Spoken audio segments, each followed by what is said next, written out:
Bonjour, Anne Yank ici et aujourd'hui je suis dans mon bureau à l'église et c'est le deuxième podcast sur le même thème, donc dans la série La joie du Seigneur.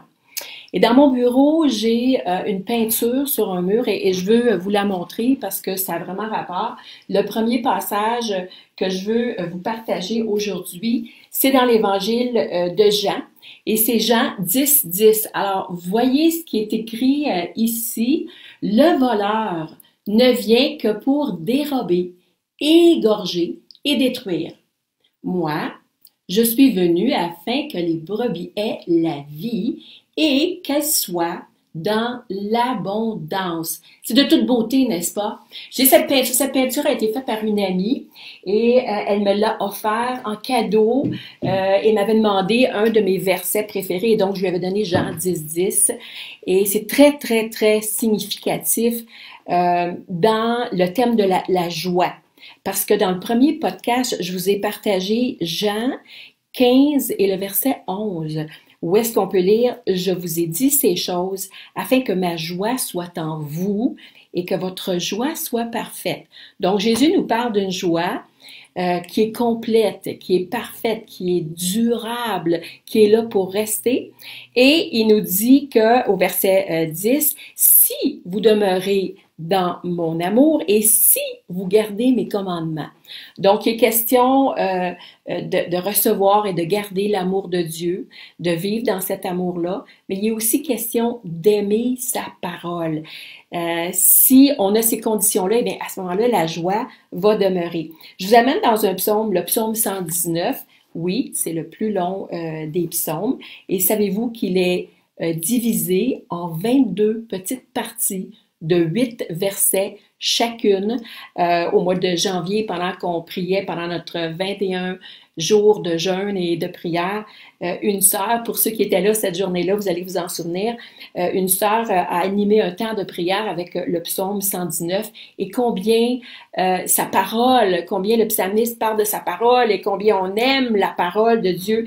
Et justement, au verset 14 du psaume 119, on peut lire ceci. « Je me réjouis » et dans d'autres versions, ça dit littéralement « J'ai une grande joie en suivant tes préceptes comme si je possédais tous les trésors. » C'est extraordinaire.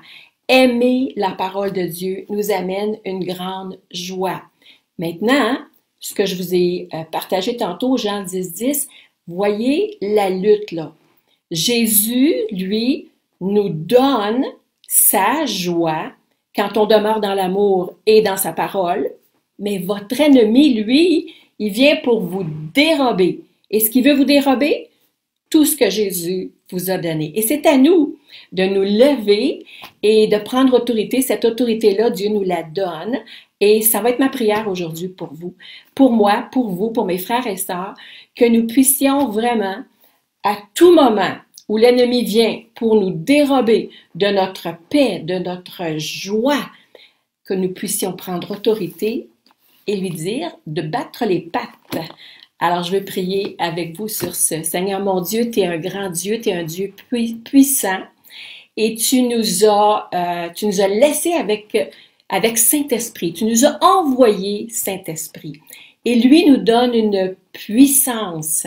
Et aujourd'hui, au nom de Jésus, je demande pour moi-même, pour mes frères, pour mes sœurs, que dans ces temps que nous vivons, qui peuvent causer pour certains des inquiétudes et même de l'anxiété, alors au nom de Jésus, je dis, ennemi de mon âme, Satan, voleur de ma joie, retire-toi, car tu n'as pas ta place dans ma vie. Et je te prie de donner cette assurance-là, cette autorité, cette force à mes frères, mes sœurs. C'est ma prière aujourd'hui au nom de Jésus. Alors, frères et sœurs, Jésus vous donne sa joie et son amour. Si vous demeurez dans sa parole, aimez sa parole, accrochez-vous à sa parole. De ce temps-là, je me réveille le matin, je vous ai dit au début de l'année que j'aime l'écouter et non seulement la lire. Alors de ce temps-là, ma tablette est sur ma table de chevet Et quand je me réveille le matin, je mets mon écouteur et je commence à l'écouter avant même de quitter mon lit. Alors, je vous encourage, c'est une suggestion, c'est ce que je fais présentement. Je veux vous passer l'information aussi que demain matin, donc on est samedi le 28 en fin d'après-midi, demain matin, dimanche le 29, 10h30, Pasteur Jim a un message pour vous sur Facebook Live. Alors, venez nous rejoindre. J'ai hâte de vous y retrouver demain matin. Bonne fin de journée.